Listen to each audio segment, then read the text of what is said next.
one more time for leading us tonight. Amazing.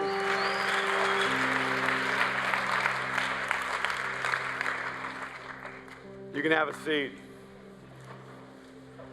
It is so good to see you guys. You are wired. That's exciting. It's really great when there's so much energy in the room and people are leaning in. Tonight, we begin a new series called Life's Toughest Questions. And I've invited you to send me questions about life, about God, the scriptures. But it's not really so much, what are the questions you can think up? We're looking for that question that is keeping you from God. That question that is creating a gap between you and faith. That question that maybe is pulling you into your past and keeping you from your future. So I want to encourage you, there's still time to send your questions in. What I've noticed already is that most of the questions are highly therapeutic. They're not like philosophical questions. They're more personal questions. And maybe there was a time where the big questions were like giant boulders we had to push over the mountain of truth, but now it feels like our questions are more like pebbles that are trapped in our shoe. And we've walked for days and weeks and months, and it's caused us to bleed, and we can barely take one more step. So we're going to dive into both the big questions in life and the intimate questions of life that are really big for us. But tonight, we begin with, well, the question that was sent to us by Time Magazine. And I just love how they chose to participate in our series. Because I saw the cover of this magazine just a week or so ago, and it said, "Is truth dead?" I thought, this is the perfect question to begin our series on life's toughest questions. Is truth dead? But since we're going to talk about truth, I want to make a confession right now.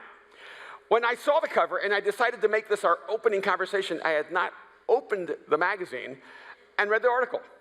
I had no idea what the article was about. I had no idea what it was going to conclude. I had no idea what path it was going to choose. I just thought it would be maybe an ideological or philosophical conversation about the reality or the existence of truth and whether it can be known. You cannot know how shocked I was when I finally opened the magazine and I realized that the article on Is Truth Dead is actually not about truth, but about Trump. That the entire article is about President Trump and his versatility with the truth. And as I read the article, I felt really frustrated. Yeah, I thought, wait a minute, Time Magazine, when I see a cover that says, "Is truth dead?" I actually expect it to be about the question, is truth dead? So I thought the irony of all this is that they lied to me.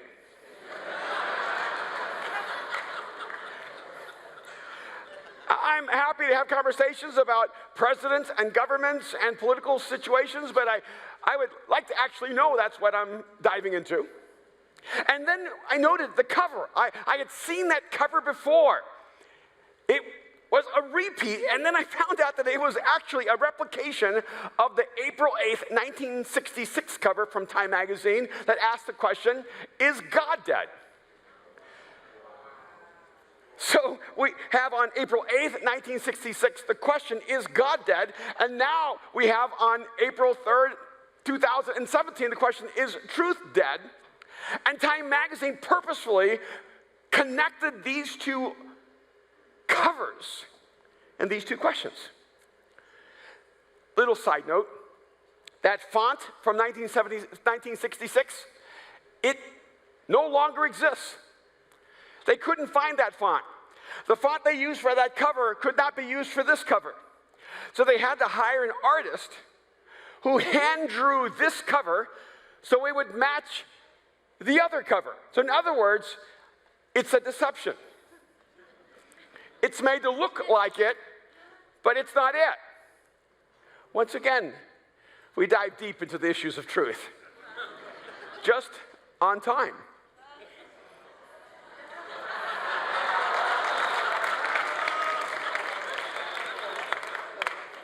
But here's the strange thing. Sometimes we connect things intuitively, and we do not even realize the profound nature of what we've brought together. See, before I ever unwrapped the article, I knew there was a connection between these two questions. In fact, what I want to submit to you tonight is that you cannot answer the question of, is truth dead, without answering the question of, is God dead? That these two questions actually connect together. Because the dive into the question of, is truth dead, is actually a question about source. That we have lost our confidence in the sources that give us our information, and that we seem to almost have crossed into a new era where people are no longer even hiding distortion of truth and deception of reality. Now they're just open about it. Now, I know this may be a shock to some of you, and I'm pretty consistent. I am apolitical from this platform. But if you think that truth just died in Washington with this president, you are incredibly uninformed. It didn't just die in the last 100 days. Truth, if it's dead in Washington, has been dead for a long time. And if you don't believe me, there's a documentary that you need to see. It's called The House of Cards.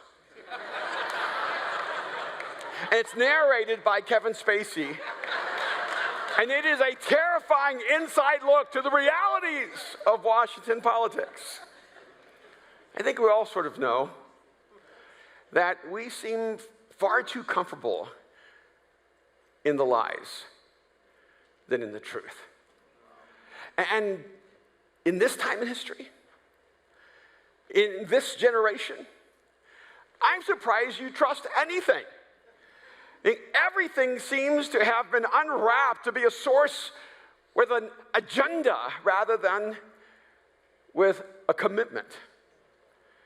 It's about what they want you to believe rather than what you need to know. And really, who did kill JFK? And they're still lying to us about Roswell. And you are living in a time of conspiracy theories where we know the truth is out there, or we think, but we're not really sure how to find it. And so now we have a new language of fake news. But fake news is simply a declaration that there's no one we can trust. Yesterday was Earth Day. And there are people all over the country celebrating the Earth. I'm all for the Earth. It's the only one we have. And if there's another one they're not sharing, they're not telling, so we better take care of the one we have. And people connected Earth Day with a declaration of being pro-science. And it became even political, saying we need to protect the environment and we need to trust in science. And then I saw someone holding up a placard, and it said, "Science is truth." When I saw that, I thought, this is a fascinating study in truth. Because the same person who would say science is truth would say religion is false. In fact, they would be absolutely certain that religion is false. And that's why they hold this belief that science is truth. But I want to say something to you. And I leave tomorrow for Vancouver. I'm going to be at TED for the next 5 days. I'm going to listen to the most brilliant minds in the world unwrapping new discoveries in the world of science and physics and botany, biology and design and aesthetics. And it's going to be an extraordinary time. And I love science. But I want you to know that any self-respecting scientist knows that science is not truth. Science is the pursuit of truth, the discovery of truth, the exploration of truth, but science is not truth. In fact, this is the problem, is that we want truth to be static. We want truth to be something we can put in our pockets, lock into our safes and say, I have the truth, and then we never have to think again. But the reality is that science always betrays itself by exploring truth. And I'm so glad science has evolved. Aren't you? I'm glad that science no longer believes that the world is flat. That science no longer believes that leeches are the best form of cure for colds and other diseases. I am so glad science no longer believes that frontal lobotomies are the best way to deal with mental health. And in fact, even some of the things that science has taught us that we accept as just basic realities. I'm a huge Star Trek fan. I grew up with Star Trek. But I'm also a Star Wars fan. You can't be both. It's not like the Lakers and Clippers. You don't have to choose a side. And I remember whenever Star Trek began and Captain Kirk said, "Space, the final frontier." Even then, he was wrong. There's no such thing as space. Scientists told us that there was space, that this ever-expanding universe in between solar systems and galaxies and between planets and suns and supernovas and all these other celestial objects was all this empty space. And so we look out into the night sky and we look at space, but we're not looking at space. Now we know that the universe is filled with dark matter and dark energy. And we're not traveling through nothing, we're traveling through something. See, my whole point in this is that everything that human beings do that is an honest exploration of truth is always dynamic and growing. And whenever it's static, we have lost our way. In fact, even between Einstein and Heisenberg, not the Heisenberg from Breaking Bad, but the Heisenberg who actually was a scientist, that even Einstein's theory of general relativity and Heisenberg's understanding of quantum mechanics are mutually exclusive and in contradictions to each other, and yet they both seem to be absolutely valid. See, science is just trying to make sense of life and how it operates. That's why I've been really fascinated by this one Italian physicist. His name is Carlo Rovelli. And Rovelli talks about a relational interpretation of quantum mechanics. He tells us that the universe is actually only understood in relationship to each other. He talks about science being the study of interaction, that this is so on target with everything the scriptures teaches us. That truth can never be seen as static, is always dynamic. That he says science is really an exploration of interaction, how things interact with each other. We want truth to be like a stone, he explains. But truth is not like a stone. Truth is like a kiss. I love that. You see, we want God to be like a rock that we can understand, that we can examine, that we can explore and contain. But God is not like a rock. God is like a kiss that changes you from the inside out. See, I've stepped on a lot of rocks in my life that I've forgotten. But I've never forgotten the first time I kissed Kim, because it changed my life.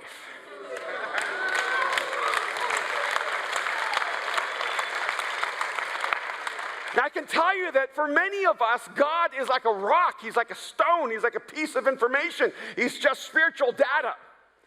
And you may be here and you've believed in God. Maybe you've even believed in Jesus, but really he was just a rock to you and not a kiss. And God is not to be information that you consume or digest. God is an interaction that leads to transformation. God is the encounter that changes you forever. So even if we take this perspective that science is the study of interaction, I want to go back to the first interaction where we see the first lie. Because maybe this will give us some insight into the question, is truth dead? Genesis chapter 3, beginning in verse 1. You know the story, Adam and Eve in the garden. The snake crawls his way in and begins talking to the woman, because men are not really talkers. It says, now the serpent was more crafty than any of the wild animals the Lord God had made. He said to the woman, did God really say you must not eat from any tree in the garden? The woman said to the serpent, we may eat from the fruit of the trees in the garden. But God did say, you must not eat fruit from the tree that is in the middle of the garden, and you must not touch it or you will die. You will not certainly die, the serpent says to the woman. For God knows that when you eat of it, your eyes will be opened, and you will be like God, knowing good and evil. Now, I've read this interaction hundreds, if not thousands of times, and yet the most recent time I read it, I was actually shocked by the conversation. I don't know how I missed it, but I never saw that the opening conversation that the serpent has with Eve is a distortion of the original story. See, God puts Adam and Eve in the garden, and he says to them, I want you to eat freely. That's the first command in the Bible, by the way. A lot of people think that God's first command is something you shouldn't do, right? Because God's only known for the don'ts. But I want you to know the first command in the scriptures is eat freely. Man, that's a command I want to live out. Can you imagine being able to eat freely and be naked and unashamed? I don't know how those two come together in any way. Anyway, that's just a side note. And so the serpent says to her, did God really say you may not eat from any fruit from any of the trees in the garden? God never said that. But the serpent starts reframing and retelling the narrative. Did God really say that? And she's like, no, he didn't really say that. He didn't say that at all. Have you ever had someone question your memory? And you remembered something, but they remembered it differently? And they were so sure that they were right that you started questioning whether you were right? And then later you realized, no, I was right. See, I'm like that. In fact, sometimes I'm almost certain I did something, but when Kim asks me if I did it, I become uncertain. Honey, did you lock the doors? It's asked her like, honey, did you lock the doors? It implies I did not lock the doors. If she said, honey, I know you locked the doors, I go, yes, I did, because I'm your man. But she doesn't ask it like that. She asks it with the subtle implication, I did not lock the doors. That voice starts seeping into my soul. Maybe I didn't lock the doors. Did he really say? Did God really? Why would God say this? Why would God want to hold you back? Why would God put you in the middle of a garden with all of this good food and tell you cannot eat from any of it? Isn't that an insane command? I mean, imagine God saying, I'm putting you in the garden, you can't eat anything. Just die. Slow death. But you can know you could have lived.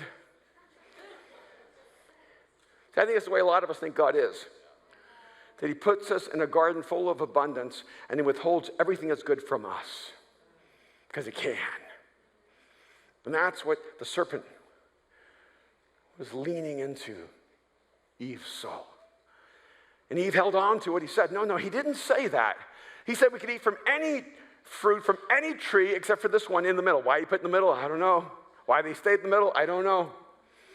He said, we can't eat from this one. In fact, she goes, we can't even touch it, which is not what God said. But you shouldn't really touch it if you're not supposed to eat it. Maybe she knew that if I touch it, I'm going to eat it. So we can't even touch it or we'll die. And then the serpent says, oh, you will surely not die. There's the first lie. But I want you to realize right before the first lie, the first accusation of lying was the serpent accusing God of lying to Eve. It's an odd thing that God would be accused of lying. It's a strange thing that somehow Time magazine would connect these two questions. Is truth dead? Is God dead? When the serpent speaks this into Eve's soul, he's trying to convince her that God did not tell her the truth. Did God really say this? Why would he say this? And he's leading her into this next statement. You will surely not die. God has lied to you. He did not tell you the truth. And in fact, I want you to understand why he lied to you. See, because behind truth, there is intention. And behind every lie, there's intention as well. He says, let me tell you why God lied to you. Because he knows that if you eat from this tree, you will become like God, knowing good and evil. Now, you know what the crazy thing is? Why would God have to lie to them? He actually created them. Why would he have to lie to us? He actually created us. Why would he have to tell us that he was giving us something and not give it to us? All he had to do was just not give it to us. See, but the lie was powerful because it changed our perspective about God. See, what he said to us is this: God doesn't want you to eat from this tree because this is the best tree. Not the tree of life. Anybody can have the tree of life.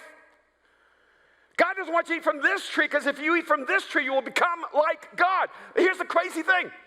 A lot of theologians, a lot of philosophers read this and go, you see, this is the problem with the human condition. This is the problem with mankind. Humans keep wanting to become gods. We keep wanting to become like God. We keep wanting to take God's place. And this is the problem with us, is we just keep competing with God, but that's exactly wrong. See, when the serpent says, if you eat from this, you will become like God, what he didn't tell them is they were already like God. In fact, what the scriptures tell us is that God created everything and it was good. And then he created us and it was good. And when he created us, it says that God created us in his image and likeness. You may not know this, but you are created in the image of God. Here's the crazy thing. You don't even have to believe in God to be created in the image of God. You can be an atheist or an agnostic. You can be a Hindu or a Buddhist. You can be a Muslim or a Christian. I'm telling you, every single person on the face of this planet, all 7 billion humans are created in the image of God. And so when the serpent says, if you eat from this tree, you will become like God, something inside of them began to shake. Because they were designed to be like God and to desire to be like God. And now they were being told that the very core of their identity was a lie. See, the crazy thing is that they were already like God. They could never be more like God. And the only one who could ever make them like God was God. It's insane to try to become like God without God. He says, God knows you'll become like him. No. He knows he already created you like him. See, the first lie attacked the character of God and attacked the identity of humanity. And we've been wondering who we are and who God is ever since.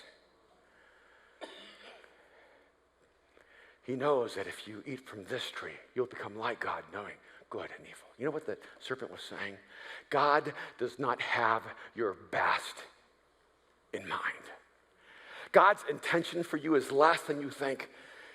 See, what they came to believe, and this is why this opening story is so important about truth and lies, is that what you believe about God will affect everything about your relationship with him. But what you believe about God will also affect what you come to believe about yourself. See, when you come to know that God is good and that everything that is good and beautiful and true comes from him, that he is the source of all that is good and beautiful and true, and you realize you're created in his image, you'll know that what your soul longs for is to be connected to him. And in that moment, there was a severing of relationship because we believed the lie, not only about God, but we believed the lie about ourselves. And I know there's some of you here and you're drowning in the lies you've believed about you. It's bad enough to drown in the lies we tell, isn't it? Why do we tell so many lies? Have you ever had a lie that worked better than the truth? Because really, every lie is a time bomb. Some explode right away. Some have more time on them and explode later. You know the worst kind of lies? The ones where you actually begin to choose the truth after you've chosen the lie, and you forgot about the lie, and then it blew up when your life was better. You thought, why did God do this to me? He didn't do this to you. You set the clock. What happens is a lot of times, and this is odd, we actually somehow believe that a lie will create a better life for us than the truth. I mean, why would we ever lie if we didn't believe the truth was better for us? Why would we ever lie if we believed that the lie would always steal our future and the truth would always give us a future? So somehow we believe the lie. And lies are like dominoes, because we have these small lies, and then they domino hit another lie, then they domino, we need another lie. Have you ever told one lie, then you had to tell like 10 lies just to protect that one lie? Have you ever realized how brilliant you have to be a liar? You have to remember everything you said that is a contradiction to everything that's true. It is exhausting. Some of you are stressed out. Some of you are overwhelmed with anxiety because you haven't learned the freedom of truth.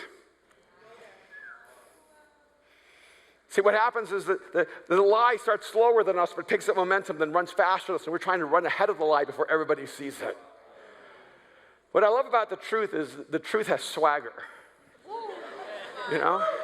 The truth is not in a hurry. The truth is just going to show up right in front of you and watch your back. What I love about the truth is you never have to remember anything. All you have to do is tell the truth.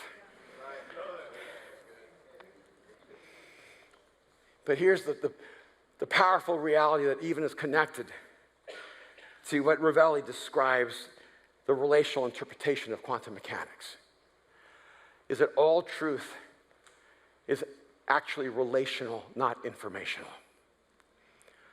That the reason that we put truth into categories of data and information is because we're so broken and disconnected from each other. See, the reason we try to learn about God is because we don't know God. The reason that we're trying to understand the universe is because we're disconnected from creation. God created us for a relationship with Him and for each other. And part of the reason our lives are so broken is we don't even know how to reconnect to each other anymore. And it plays out in the world around us. Listen to what Psalm 45:4 says. It says, "In your majesty ride forth victoriously in the cause of truth, humility, and justice. Let your right hand achieve awesome deeds." Listen to Isaiah 59, you'll see the same pattern. So justice is driven back, and righteousness stands at a distance. Truth has stumbled in the streets. I love that description. Truth has stumbled in the streets. Honesty cannot enter. Truth is nowhere to be found, and whoever shuns evil becomes a prey. The Lord looked down and was displeased that there was no justice. Now, why do the scriptures keep connecting truth and justice? Because you need to listen to me in this moment. You cannot want a world with justice and walk away from the importance of truth. Because when we walk away from truth, we betray justice. Because justice is how truth expresses itself in community, where we treat each other justly, where we treat each other well. It's a funny thing how no matter who you are, when you love someone, it begins to change the patterns of how you relate to that human being. In fact, when you begin to love someone, it will change you. And I love how scientists have come to the realization that any interaction with a particle changes the particle. See, if that's even true, just on a small scale, that any interaction with a particle changes the particle, imagine how the power of love changes us in relationship to each other. And what happens when we become people of truth in love is that we become a people of justice.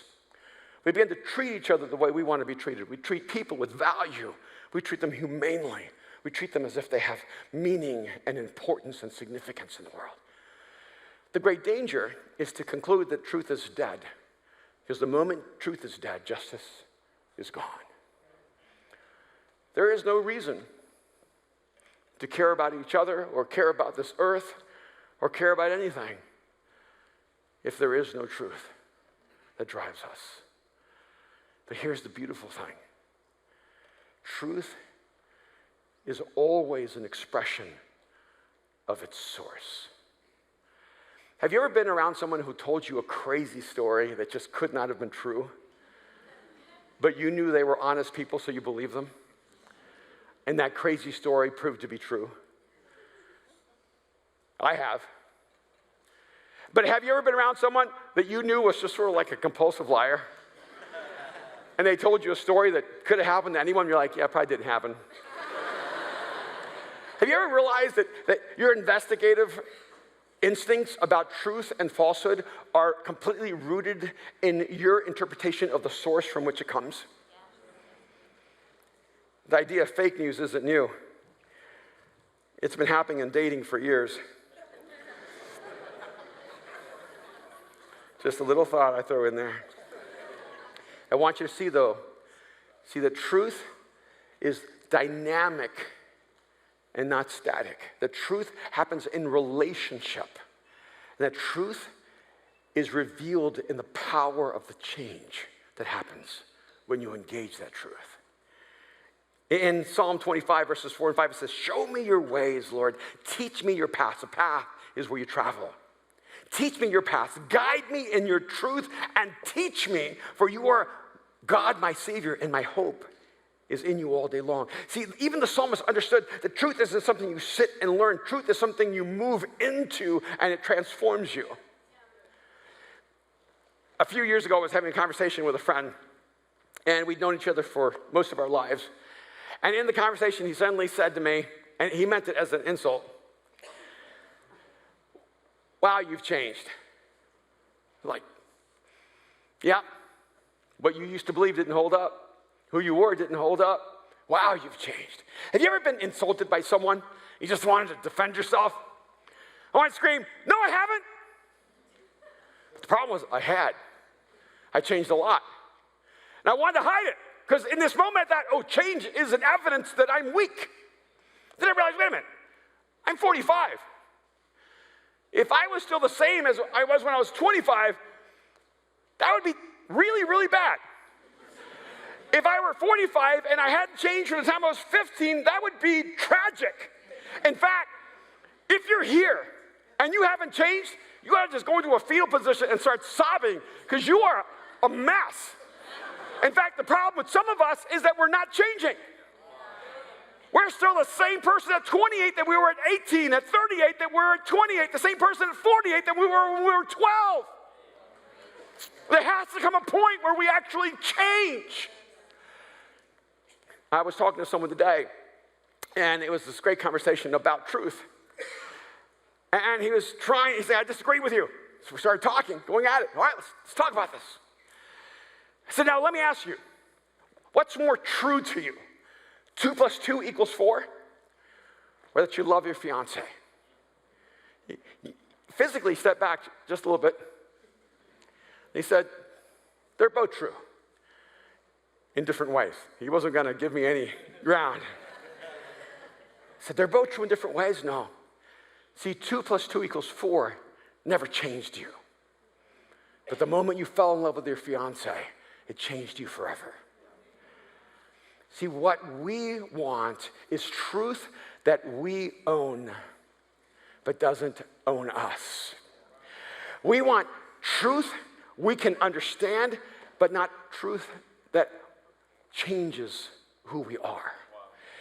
You do not know a truth until it knows you, until it changes you, until it affects you. And if that's true, you see, there's so many things I learned in school. I forgot most of them. How about you? All the money they wasted to teach me things I didn't care about, that I would not remember. And I knew even then it wouldn't matter. The teachers just didn't. But there are truths that have affected my life that I've never forgotten. Truths that I learned in the most unexpected of places. Truths that I picked up just living life. Truths that came to me in moments of pain, moments of failure, moments of fear. Truth that seeped into my soul because I was ready to learn, desperate to learn. And those are the truths that have changed me. What it tells us about Jesus in John chapter 1. It says, "The Word became flesh and made his dwelling among us. And we have seen his glory, the glory of the one and only Son who came from the Father, full of grace and truth." I love that phrase, grace and truth. And I want you to know grace is dynamic, which means that there's always grace available for you if you'll just turn to God. He just never runs out. See, you can mess up and mess up and mess up, and there isn't going to be a day where you go to God, "God, I need your grace." He's like, "Well, I'm out." Like you're like a head case. I don't know what to do. I've given you so much more grace than them. I got to save some for them. See, what I love about God is it's unlimited in his grace. You cannot exhaust his grace. He's always ready to forgive you. He's always ready to love you. He's always ready to receive you. You cannot run so far or be so broken that God cannot extend himself to you and love you. You're not in such a dark place as like, "Can I get to you?" And the beautiful thing is that grace is dynamic, but then we try to make truth static. It says he was full of grace and truth. It doesn't say he was full of grace and information. He was full of grace and truth. And what the scriptures are telling us is that if you want to look at how grace and truth move through human history, look at Jesus, because you'll see the power of truth being unwrapped in flesh and blood. And you'll see his grace too. See, truth changes you. It changes me. And it's terrifying because truth confronts us. Truth exposes us. Truth reveals us. And sometimes we run from truth because we've convinced ourselves we're safer in the lie. But hiding in a lie is like hiding under the rubble of a building that's still collapsing. In John chapter 16, verse 13, it says this, "But when he, the Spirit of truth," I love that, the Spirit of truth. Now I want you to notice it says the Spirit of truth, not the rock of truth, not the brick of truth. A lot of us think truth is a brick that you throw at people that disagree with you. Isn't it funny how truth is a weapon? A lot of us think truth is a hammer and the world is a nail. See, here it says it's the Spirit of truth. And that word spirit is the word that also translates wind, breath, and the breath of truth, and the wind of truth. And sometimes the truth of God comes to you like a gentle breeze on a hot summer's day. And sometimes the wind of God, the truth of God comes to you like a tsunami and it turns your world upside down. Sometimes God's truth is a hurricane, and sometimes God turns you into the hurricane.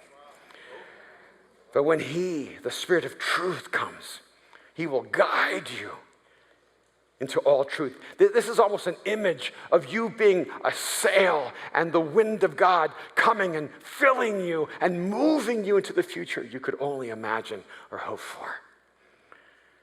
And the Spirit of truth comes, he will guide you in all truth, and he will not speak on his own. He will speak only what he hears, and what he tells you will tell you what is yet to come. See, the Spirit of God moves, and God is dynamic. And that's why I think it's so misleading when people go, well, tell me what to do. Tell me what to think. See, I think sometimes we want someone else to do the hard work of our journey toward truth. But I know this. See, if I try to speak into your life a truth that I know, but you've already rejected that truth, all it's going to do is turn you against me. Because you're going to reject that truth anyway. See, all I can really do is guide you to a place where God's Spirit will speak into your life a truth that exposes your soul, but makes you realize that there's healing behind that light. That's why if there are two people here who are, let's say, murderers, you go, well, Erwin, what do you think about murder? Well, there could be two people here and they both killed someone. But one of you killed someone because you were angry. It was an act of vengeance and revenge. And the other person here could have killed someone because they were in a room full of children and someone came in and tried to harm those kids and they had to put that person down to save the innocents' lives. So we want truth to be so static that we stop thinking. But the wonder of God is he engages us in real life. You know what I love about God? I do not know what truth you need to hear right now, but I know you will hear the truth you need. See, I know that God's Spirit is speaking into your life. And what I love sometimes is when people, so one person, they're sitting next to each other, one person is like just absolutely like enjoying it, going, yes, yes, yes, because they're moving toward that truth. And the other person is going, no, no, no, because they're running from that truth. And I appreciate the compliment, but I cannot tell you how many times people come up to me and say, it's like you're talking right to me. I go, I was. You're the only person I was talking to. Someone called me, told me you were coming. Told me where you were sitting, and so I know it was uncomfortable. I'm just staring right at you. You're the only one I'm talking to, just you. You know why? Because God's Spirit speaks far more profoundly and personally than I can. And he will guide you in all truth. And that's when you know you've had an encounter with the truth, because it's coming from the inside out. No one is forcing it on you. No one is imposing it on you. This isn't someone else's rules that are trying to shape your life. This is your soul crying out to live in that truth.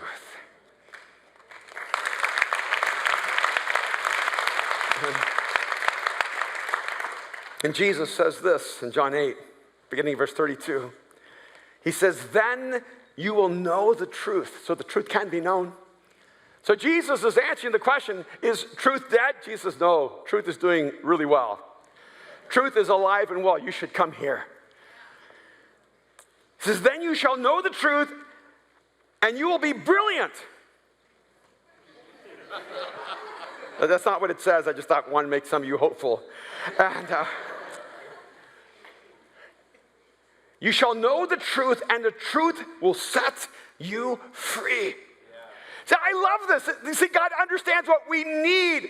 We don't need to be right. We need to be free. Yes. You don't need to know more. You need to be more alive. Yes. It says, you shall know the truth, and the truth will set you free. And then they answered him. These are the Pharisees and Sadducees and religious leaders of Jesus' time. They said, we are Abraham's descendants, and we have never been slaves of anyone. It's kind of funny. Sometimes it's hard to pick up on the sense of humor in the Bible. These are the Jews saying, we're Abraham's descendants. We have never been slaves to anyone. You go, well, what about the Egyptians? Oh, yeah, the Egyptians. But other than the Egyptians, we've never been slaves to anyone. Well, what about the Babylonians? Oh, yeah, the Babylonians too. But other than the Egyptians and the Babylonians, we have never been slaves to anyone. What about the Persians? Okay, well, yeah, other than the Egyptians and the Babylonians and the Persians, we've never been slaves to anyone. Well, what about the Romans? Okay, yeah. Other than the Egyptians and the Babylonians and the Persians and all the other in between, and then the Romans, they're the exception, but we've never been slaves to anyone. I love this. Fake news. We are Abraham's descendants, and we have never been slaves to anyone. Isn't it odd how when you are a slave, in your soul, you can't even see the slavery all around you? They say, how can you say that we shall be set free? And then Jesus says, so if the Son sets you free, you are free indeed. I'm amazed how many times we pretend we're free. We try to tell God, I'm free. And Jesus saying, no, you see, you shall know the truth, and the truth will set you free. There's some of you here, you have been so free that you are a slave. Isn't it odd how when we are free to choose, we make choices that rob from us our freedom? There's some of you here, you're so free, you're carrying chains into this room. Some of you are so free, you've built your own prison. Some of you are so free that you've created an anchor around your soul and you're drowning in the depth of your own choices. Some of you are so free, just like they were, never slaves to anyone. Jesus says, no, you're not free because it's truth that sets you free. See, when you're living a lie, you're just a slave to your lies. And it's not just the lies you tell, it's the lies that you receive. See, there's some of you, you've been lied to. You were told you didn't matter. You were told that no one loved you. You were told that you were too broken to ever do something significant. You were told that you had gone too far, that God would never want you. You were told that you were not created in the image of God. You're told all the wrong things, and you believed the lies about God and about yourself. And Jesus says, I want you to see this. You shall know the truth, and the truth will set you free. But he says, but you shall know the Son, and it's the Son that will set you free, because the truth is in the Son, and the Son is the truth. See, Jesus didn't say, I came to bring you the truth or to give you a bunch of truth. He said, I am the truth. And in John 14:6, he says, I am the way and the truth and the life, and no one comes to the Father except by me. Jesus isn't trying to make himself exclusive because he's worried about all the other options you get.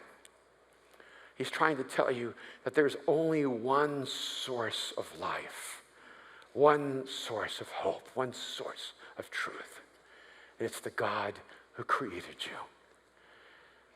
And he so desperately loves you and wants you to be free in that truth. That he stepped into human history, allowed himself to be crucified, buried, and raised from the dead. Time magazine didn't understand what they were doing when they put up a cover that said, "Is truth dead?"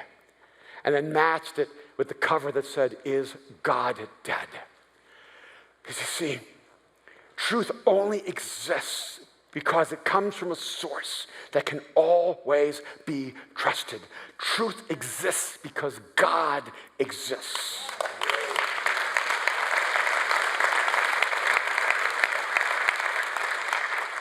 And we may have all kinds of questions about God, about life, about the universe. I got the craziest questions.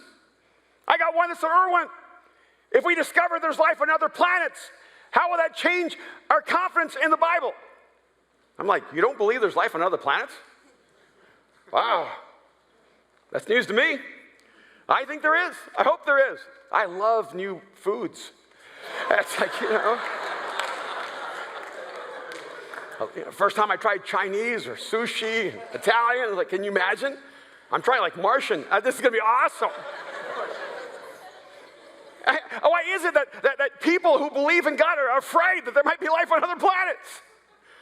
I'm hoping there are multiple dimensions that I one day can travel in and out of to visit the other me, the one making better choices, who's taller and better looking. I want to go into those other dimensions. See, I think the problem is our faith is so small that we think we have to squeeze our imagination into it. And then we have to squeeze our lives into it. No wonder we're suffocating to death. Jesus says, look, the truth is going to set you free. When I first heard about Jesus and I was confronted with the reality of Christ, people said to me, I want you to know Jesus is the truth, and that terrified me. Because I thought that what they're saying to me is once I give my life to Jesus, we have to stop thinking.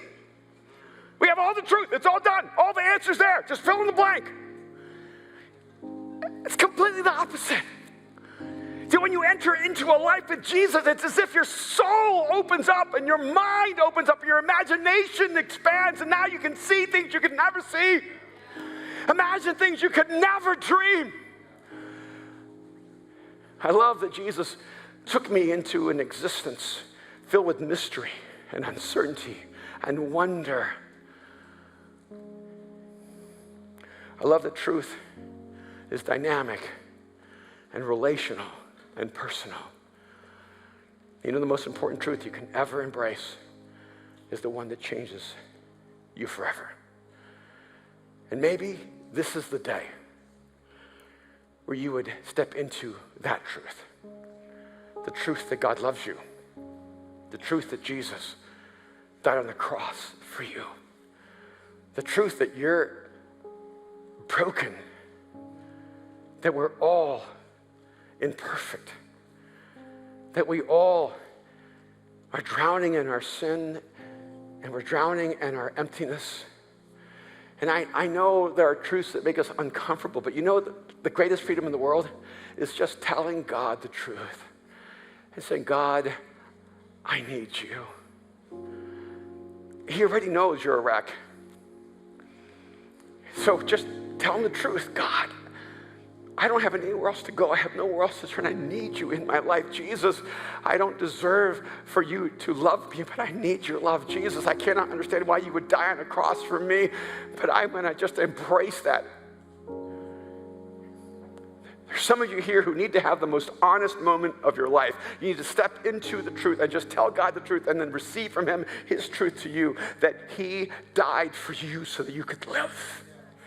That he has come to set you free, that you've not gone too far, that you are not too broken, that he will never stop pursuing you or loving you, and that Jesus came because he would not give up on you. So stop believing the lie and receive the truth that will change you forever. His name is Jesus. Would you bow your heads with me just for a moment?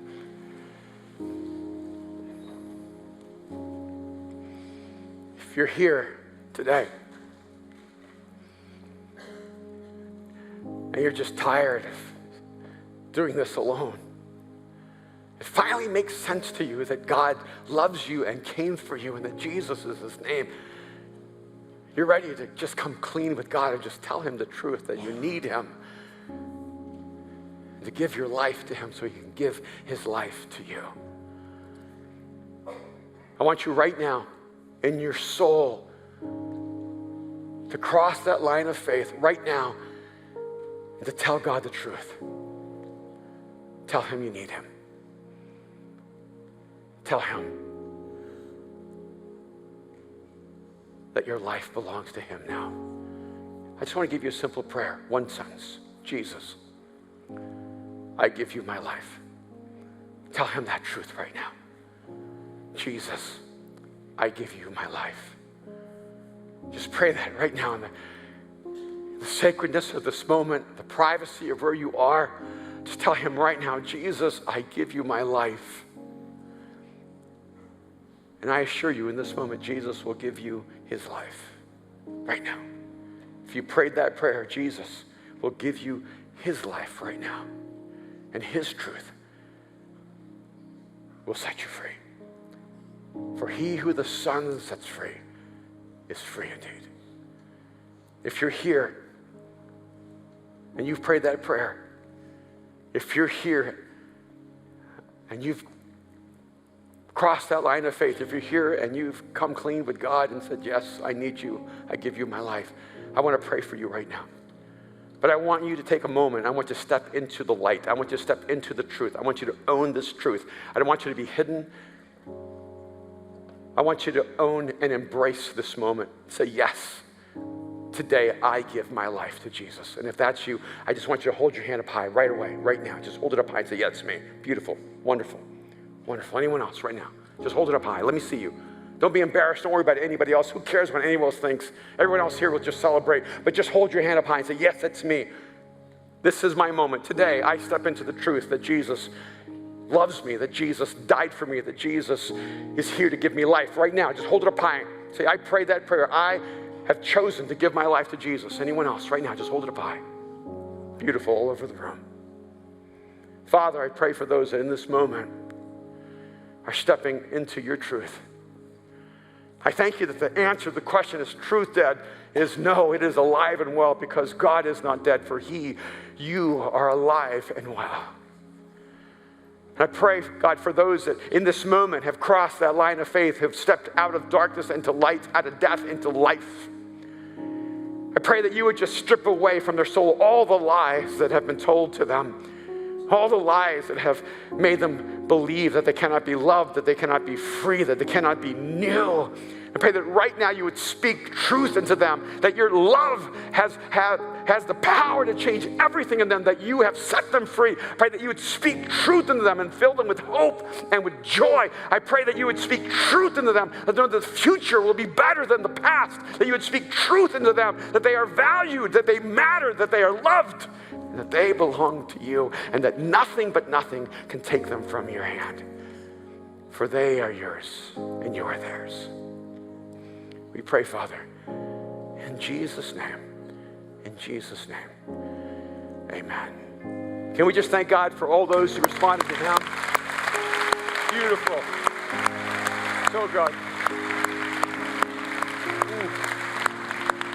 Wow. Do we still have the ocean outside? All day long, they built an ocean in the front.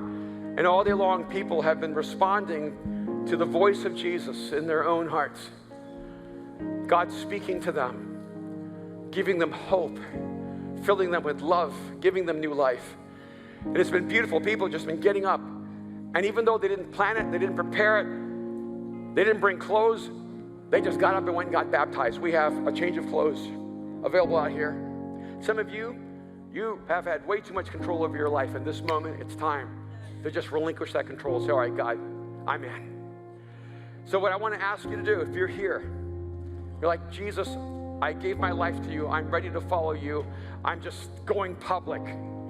I want you to get up and go and get baptized right now, because we want to celebrate the life that Jesus put in you. Even if it's just one of you, I just want you to stand up right now and come right now. Awesome. Beautiful. Awesome.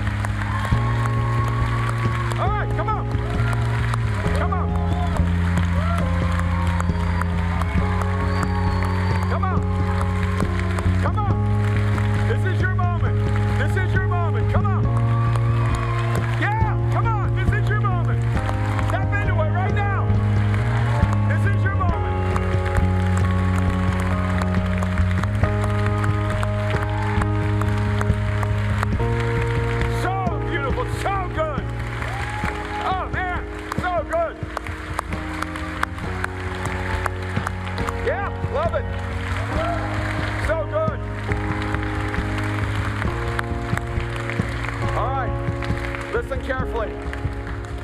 I know they're not as hot as they used to be, but do you remember when Krispy Kreme first came? We would drive by and look for the sign that said hot now. And we knew. Because when they're cold, they're just donuts, but they're hot. It was like a beautiful thing. Some of you, you know what it's like to miss those significant moments in your life.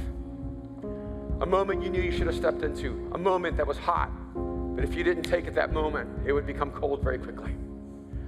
There's some of you here, and your heart's been pounding in your chest, and you didn't know this was going to happen to you.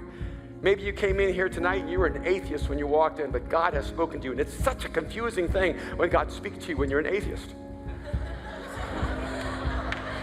But I want you to understand, you didn't come in believing in God, but you came in with God believing in you. And there's some of you here right now. So I'm going to give you one last chance to step into this moment because it's hot now. If you're here and this is your moment, you need to step out and say, Jesus, I'm going to follow you and be baptized. This is your moment. Just come right now. If there's anyone else? If there's anyone else, I just want you to come. Even if there's one last one, just don't want you to miss this moment for you. Let's see. There we go. Okay.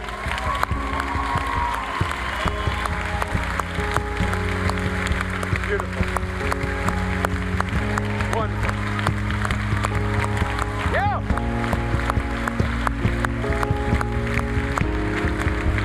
All right. We're going to sing one last song.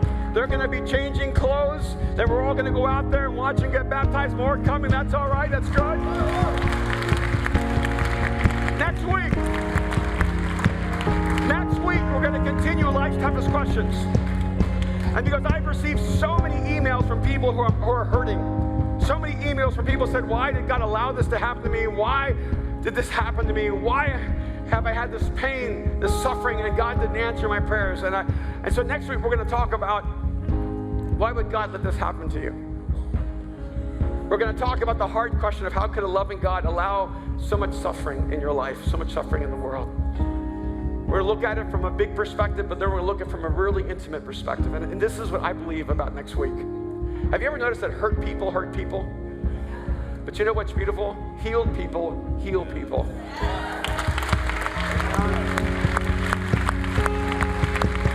So next week, I want you to fill this place with people who are hurting, people who are disillusioned, people who have been maybe betrayed and wronged. Maybe they've been hurt by the church. Maybe they feel like they've been hurt by God. Maybe they've been hurt by people who believe in God. I don't know. But let's fill this place with people that we know just need to find some healing in their life. And maybe, just maybe, even if they don't come to believe in Jesus just yet, maybe they'll leave knowing there's a place that loves them, a place where they can be broken, a place where they can work through their pain. And so I'm hoping next week will be like this spiritually therapeutic moment where God will speak deeply into our hearts. So don't come alone. Bring your friends. And by the way, these conversations are also a way that you can learn how to have conversations with your friends who are struggling to know God. So let's just pack this place out. Standing room only. So we're already pretty much there, but it's okay. Standing room only on top of standing room only. Let's sing this last song. Let's let these words go deep into our soul. Let's go out and celebrate baptism. God bless.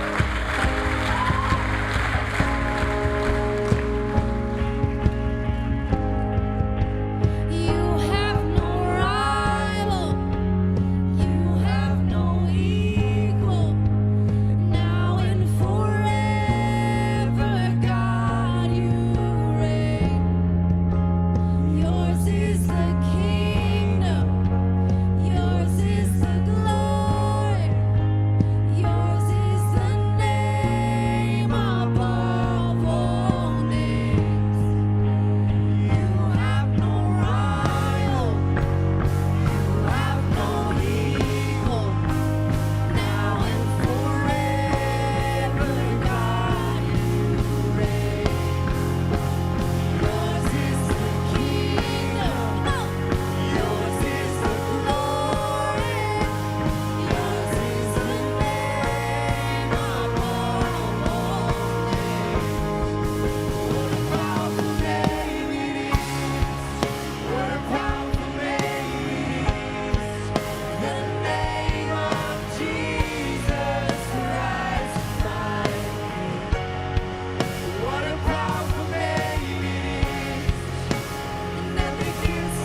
Wow, Mosaic, what's up?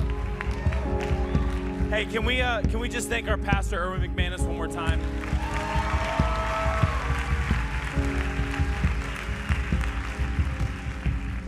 I just want to share a moment.